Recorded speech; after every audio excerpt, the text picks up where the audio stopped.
आज जब जातिगत जनगणना एक बार फिर राष्ट्रीय बहस का विषय बनी हुई है, यह महत्वपूर्ण है कि इसके ऐतिहासिक संदर्भ को समझा जाए। वर्ष 1994 में जब देश की राजनीति में मंडल आयोग की सिफारिशें के प्रभाव ने नई दिशा ली थी, तब नीतीश कुमार ने पहली बार संसद में जाति आधारित जनगणना की मांग उठाई थी। यह वो दौर था जब सामाजिक न्याय की अवधारणा भारतीय राजनीति के केंद्र में आ रही थी और पिछड़े वर्गों को राजनीतिक, सामाजिक और आर्थिक न्याय दिलाने के प्रयास तेज हो चुके थे। नीतीश कुमार उस समय समता पार्टी से लोकसभा सांसद थे। उनका मानना था कि पिछड़े वर्गों की वास्तविक सामाजिक और आर्थिक स्थिति को समझने के लिए उनके आंकड़ों का होना अनिवार्य है। उन्होंने संसद में यह तर्क दिया था कि यदि अनुसूचित जाति और अनुसूचित जनजाति की जनगणना हो सकती है तो अन्य पिछड़ा वर्ग ओबीसी की क्यों नहीं। उन्होंने यह भी कहा था कि बिना आंकड़ों के कोई भी नीतिगत निर्णय अधूरा और असंतुलित होगा।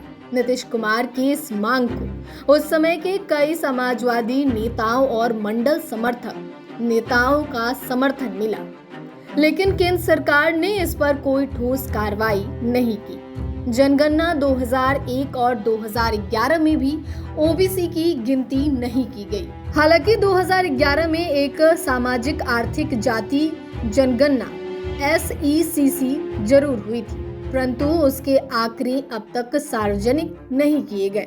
नीतीश कुमार का यह प्रयास उस समय सामाजिक न्याय की राजनीति का हिस्सा था, जिसका उद्देश्य समाज के हाशिए पर खड़े वर्गों को मुख्य धारा में लाना था। यह मांग केवल संख्या का मुद्दा नहीं थी, बल्कि यह एक व्यापक सामाजिक पुनर्रचना की दिशा में पहला कदम थी।